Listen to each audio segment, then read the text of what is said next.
చంచలమ్మ పోలీసుల దగ్గరకు వచ్చి ఇలా అంటూ ఉంటుంది.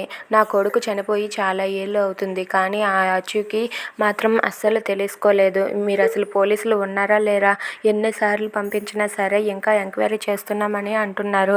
అసలు మీరు చూస్తారా లేదంటే బరిలోనికి నన్నే దిగమంటారా అని చెప్పి చంచలమ్మ అందరినీ అడుగుతూ ఉంటుంది. అది వినగానే అక్కడ ఉన్న కానిస్టేబుల్ అలా చూస్తూ ఉంటాడు. ఇక చంచలమ్మ అలా అనేసరికి అక్కడ ఉన్న పోలీస్ ఆఫీసర్ ఇలా అంటూ ఉంటారు.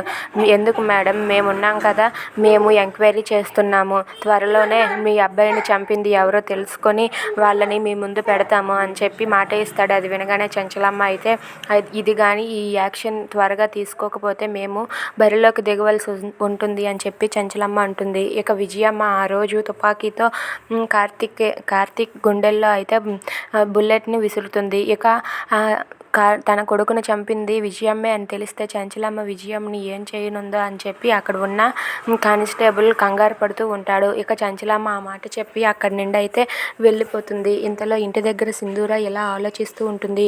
ఏంటి అసలు ఎందుకు ఇలా అత్తమ్మ ఆలోచిస్తుంది? అత్తమ్మ ఇప్పుడు చంపిన వాళ్ళు ఎవరో తెలుసుకొని ఏం చేయనుంది? అయినా సరే కార్తీక్ బాబుని చంపవలసినంత అవసరం ఎవరికి ఉంది? అప్పుడు అలా ఎవరు చంపారు? ఎటువైపు నుండి ఆ బుల్లెట్ వచ్చిందో ఏంటో? కార్తీక్ బాబు గుండెల్లో దిగి కార్తీక్ బాబు చనిపోయారని చెప్పి సింధూర అయితే అలా ఆలోచిస్తూ ఉంటుంది. Thanks for watching friends. Please subscribe our channel.